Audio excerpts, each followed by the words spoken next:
Data protection and privacy teams are under more pressure than ever with new laws, AI oversight, data breaches, and the constant expectation to do more with fewer resources. That's why TrustArc built a modern privacy and data protection management platform powered by Arc Intelligence. It unifies your tools, automates the work that slows you down, and surfaces what matters most right when you need it. From guided quick actions to our intelligent assistant, Ask Arc, you get credible, contextual answers backed by expert research, not generic AI guesses. Finally, privacy that works the way privacy pros work. Learn how TrustArc helps teams move faster with confidence at trustarc.com/serious-privacy. That's trustarc.com/serious-privacy.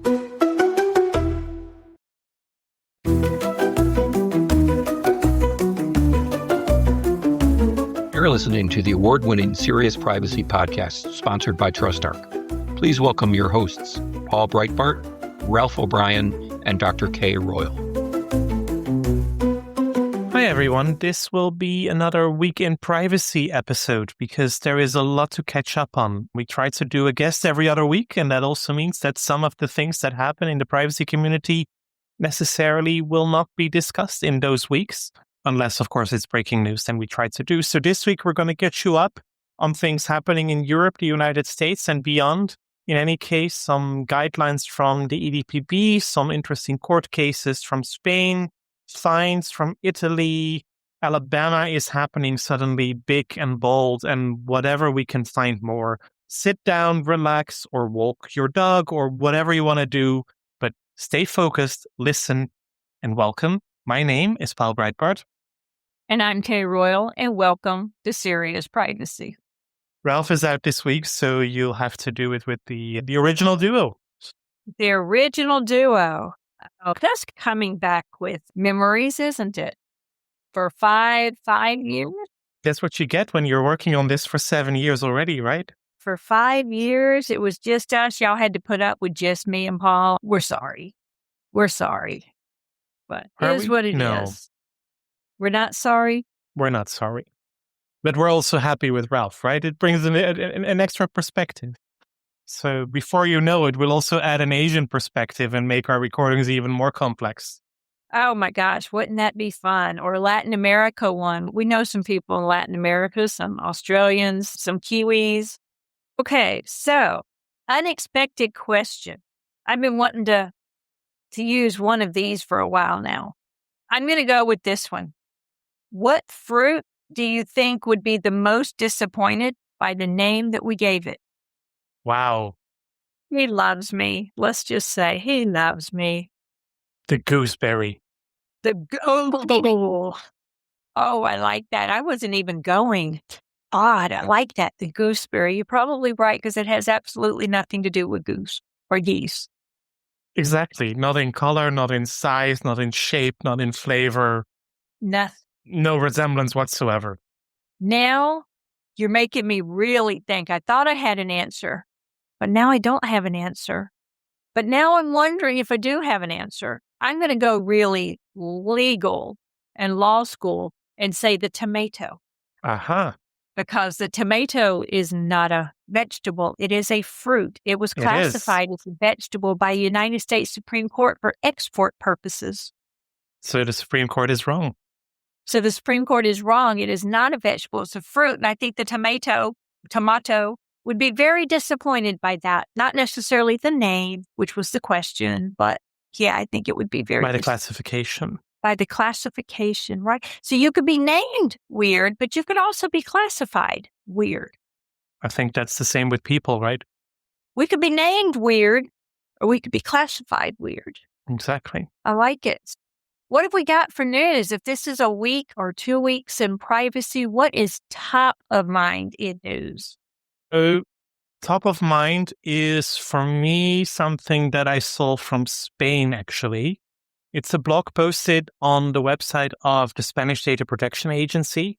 When does personal data processing legally begin? Oh. This is the consequence of a court case and a ruling by the Spanish Supreme Court.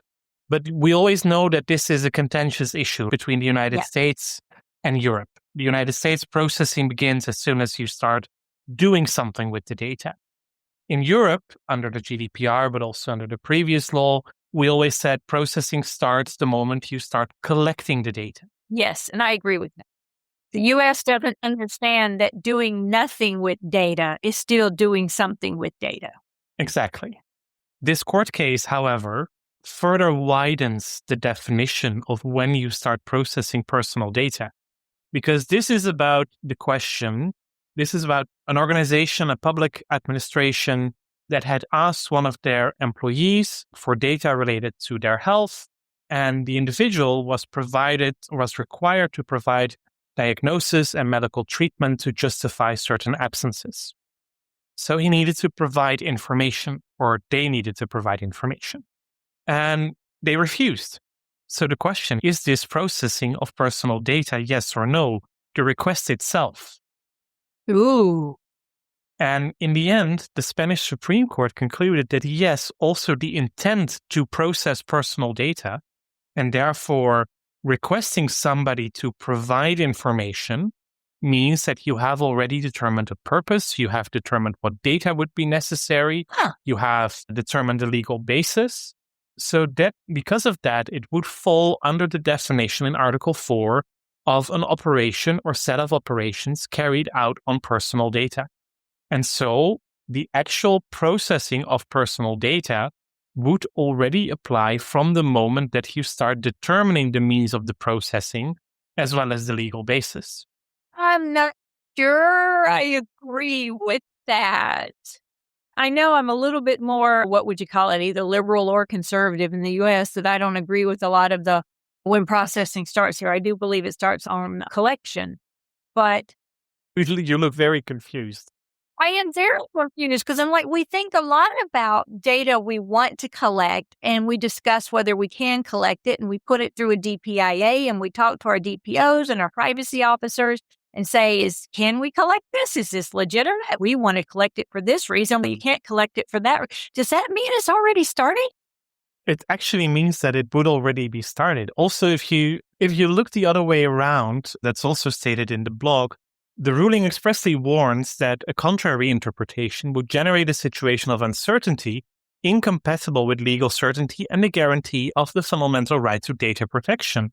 So the court concludes that the request for personal data is not a neutral or preliminary act, but is part of an activity designed, planned, and ordered to obtain data, which fully integrates it into the concept of data processing.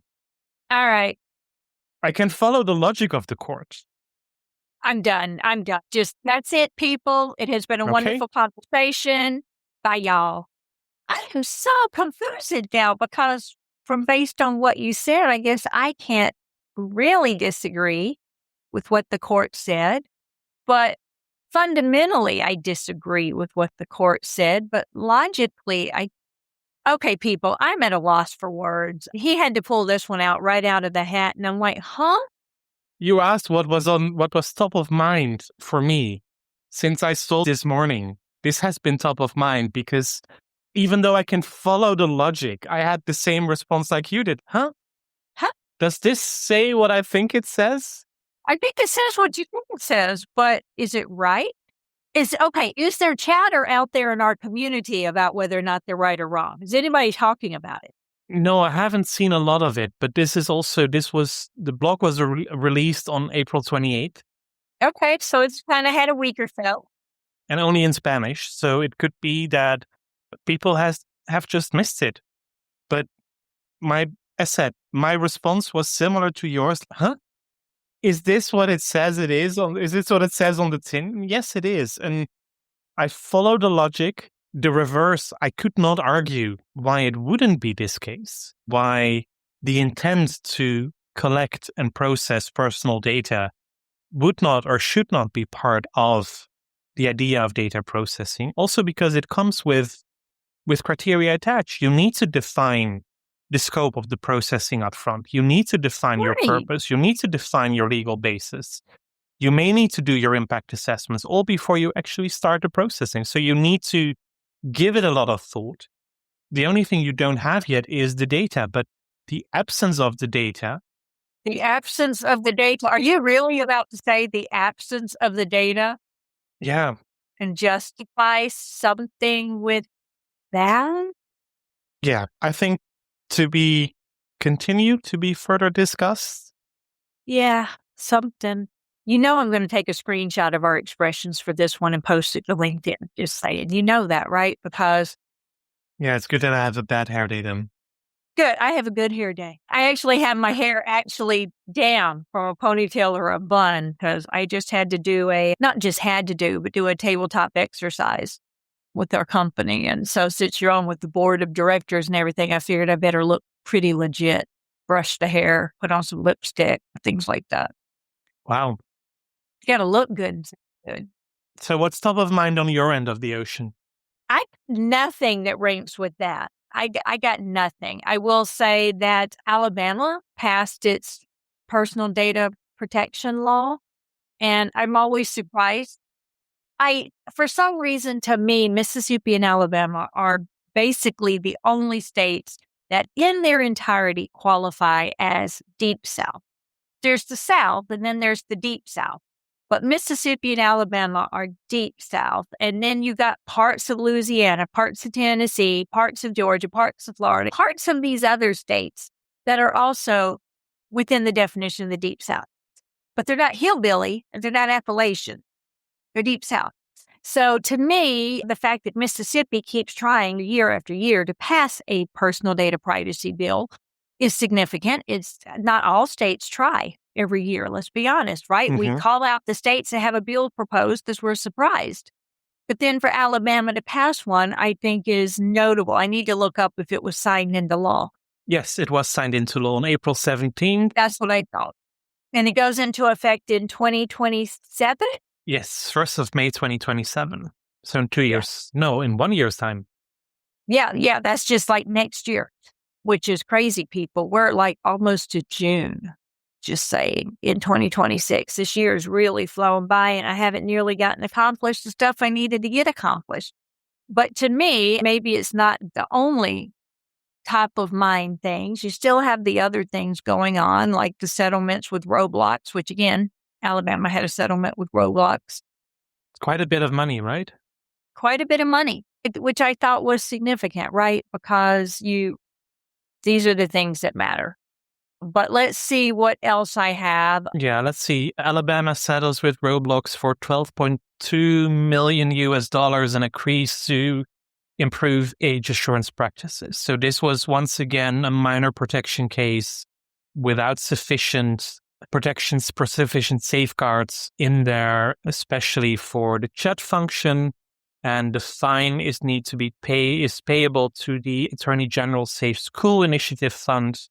Roblox also has a lot of compliance orders, mainly on safeguarding, not using information collected for age assurance purposes for unrelated secondary purposes, establishing default content mode to moderate and filter games that are age inappropriate, using 18 plus standard rating, and so forth. Yeah, and it was a $12.2 million settlement. So that was, again, pretty significant. A couple of the other things that really hit, I am not going to talk about the Secure Act proposal. Because you consider it to be ridiculous? Yeah, pretty much. Okay. Done and dusted.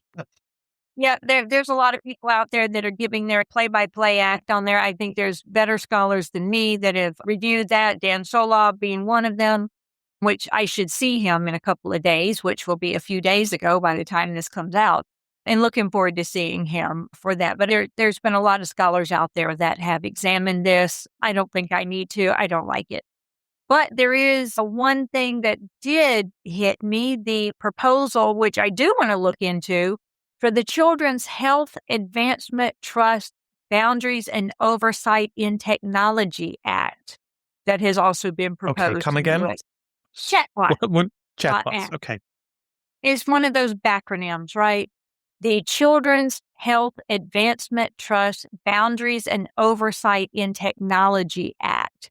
Somebody really made an effort there. I guess ChatGPT or Gemini or Claude or something. But this requires AI companies to create family accounts, giving parents control over how children and teens interact with AI chatbots. Parental consent controls for chatbot usage, limit manipulative design features, prohibit targeted advertising, and direct further study on chatbot-related harms to children and best practices for parents. Now, y'all have been with us long enough, dear listeners, to understand that it's not the controlling of chatbot harms that I have a problem with. It's the requiring it to be family accounts that I think needs to be very carefully used, because there's a lot of vulnerable populations out there that if their parents literally had to provide permission on what they could use chatbots for, might actually endanger those kids and teens more than parental oversight would be. But this is nothing new to social media, right? I completely understand why this is coming out. There's been so many activities linked to people using chatbots to self-counsel and coming to a bad conclusion on you should go kill yourself or you should go shoot up a school. And here's how to do it. Here's how I would do it. Here's the plans. Here's the guns. Here's the whatever. So I trust me, I get it. I understand there's a valid concern. I'm not sure the implementation of controls there is ever going to be an easy thing to do. I'm not saying it's good or bad. I'm saying there are dangers.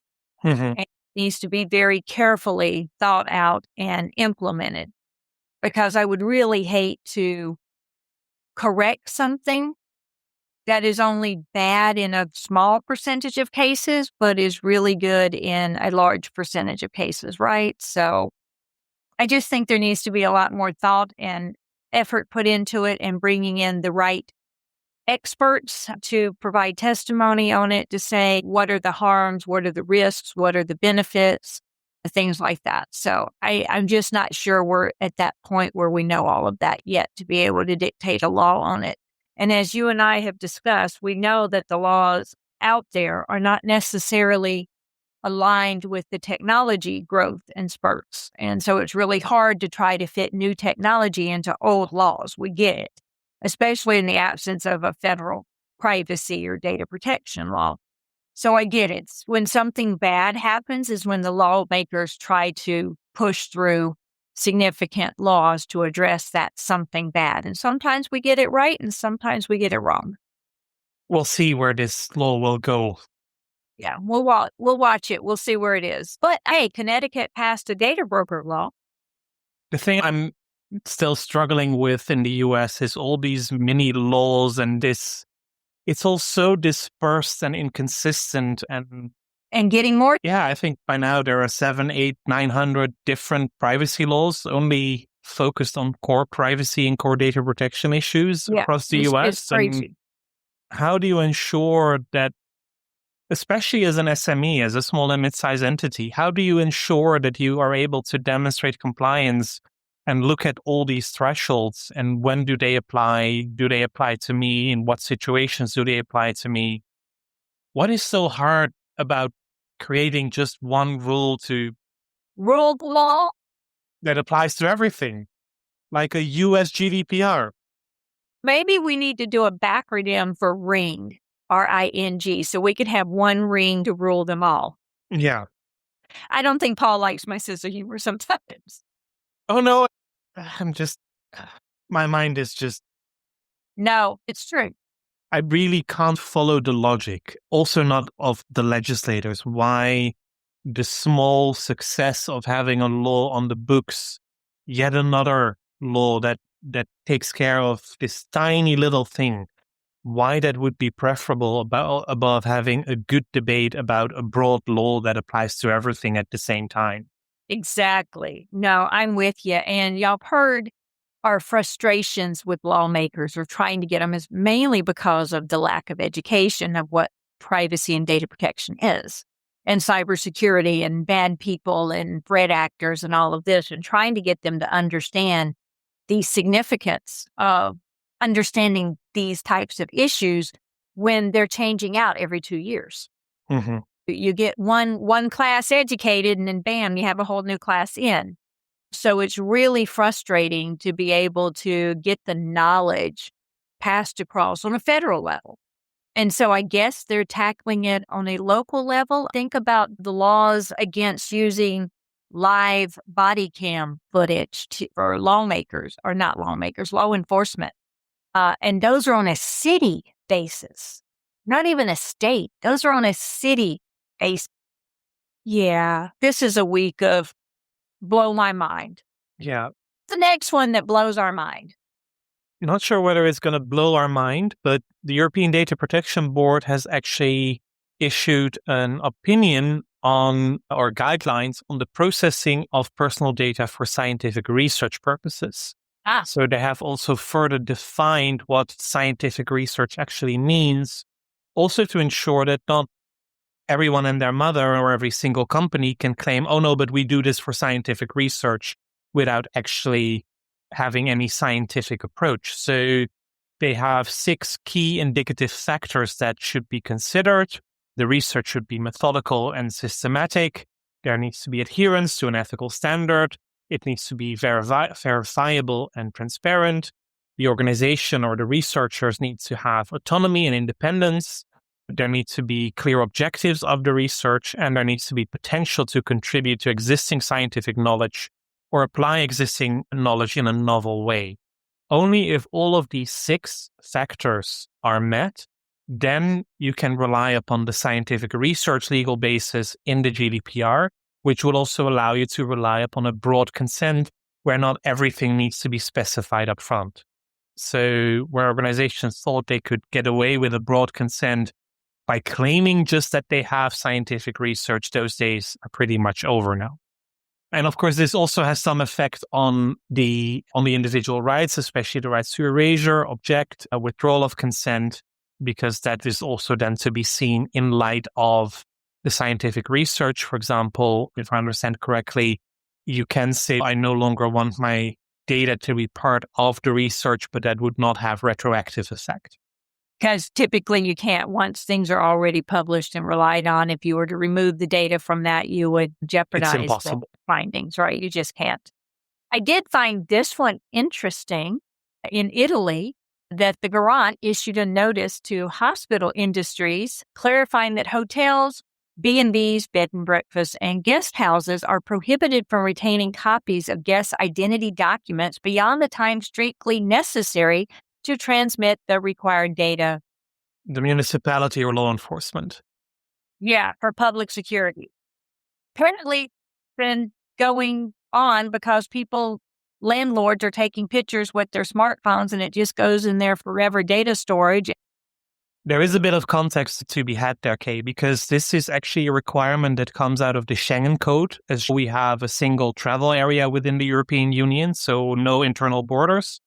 And that means that you enter the European Union on the outside borders. By now, I think you have about a 3-hour waiting period because the entry-exit system doesn't really work well yet. So you need to have a bit of patience and queue at customs, depending on the airport. But once you're in, but there is a requirement for any hotel, B&B, or anybody lodging somebody commercially to register the ID number of the travel document of the traveler.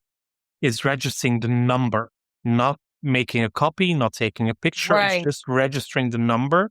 And they need to keep that register to make it available upon request to law enforcement or the municipality, for example, for tax reasons or things like that, but mainly also for security reasons.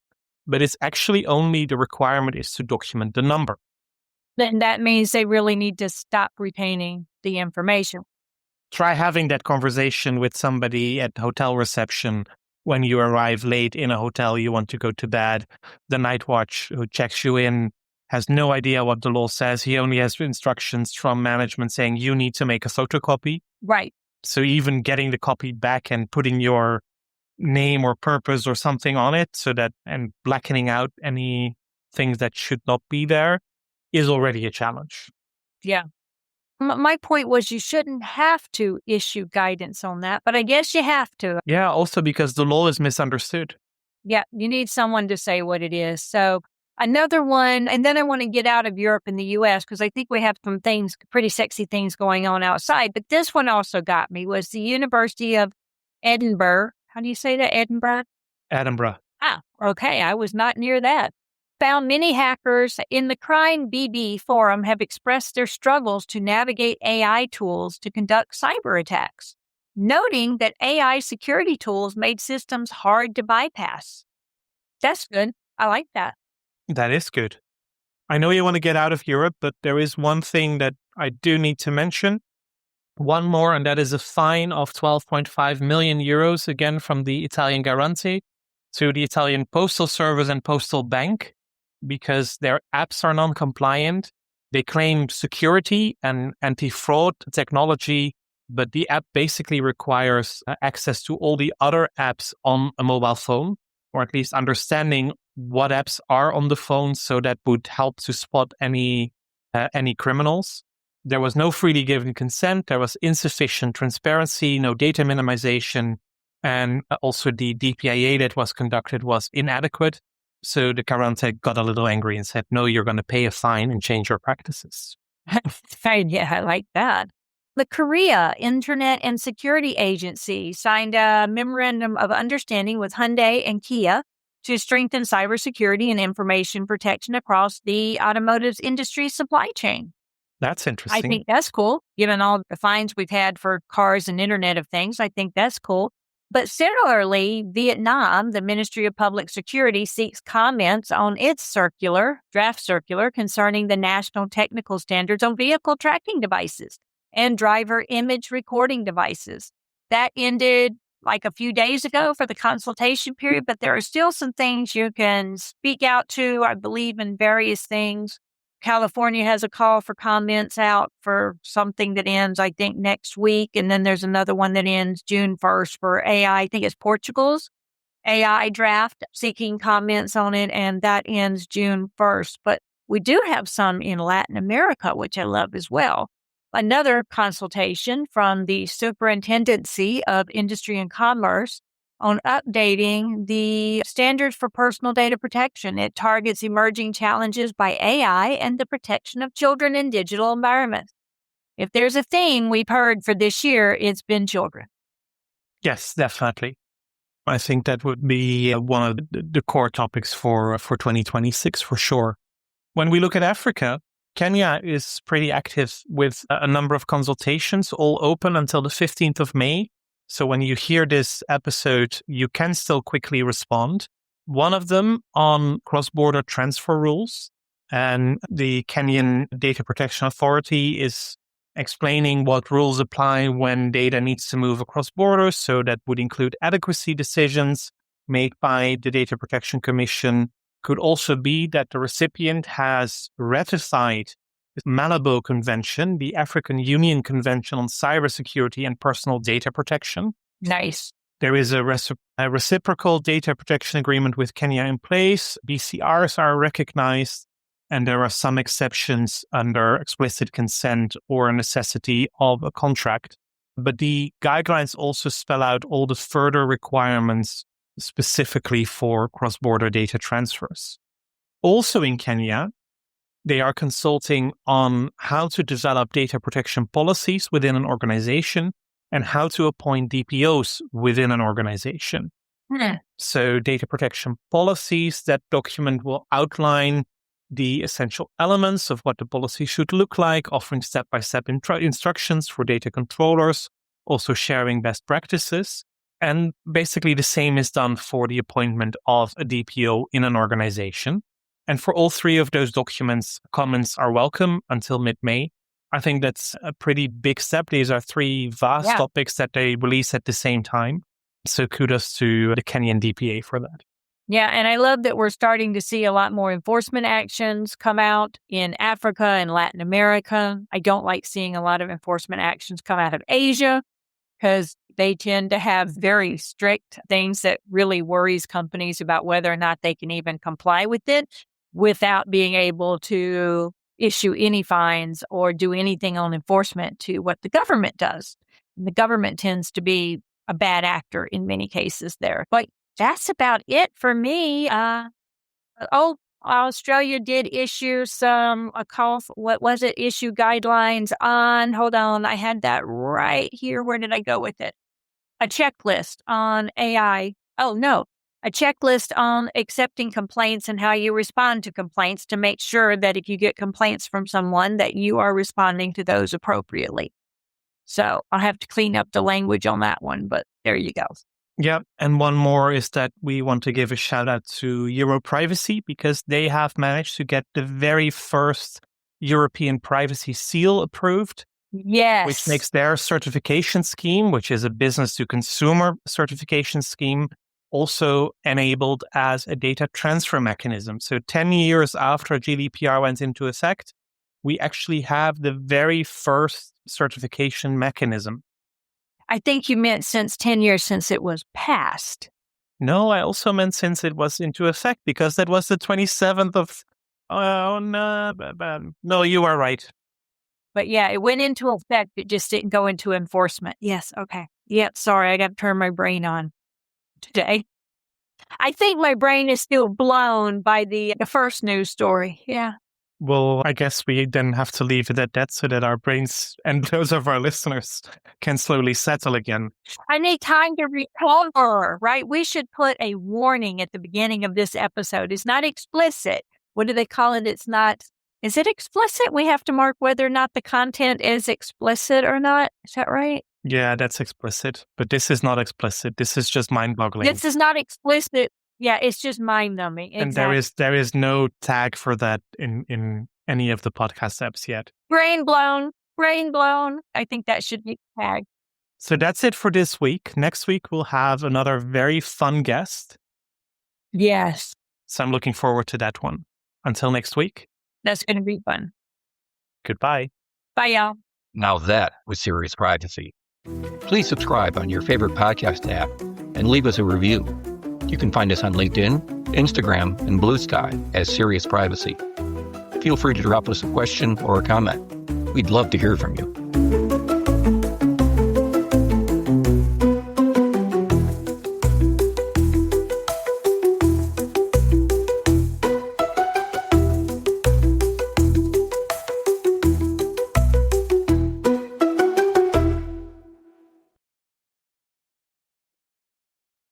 If you're a data protection or privacy professional, you already know the pressure.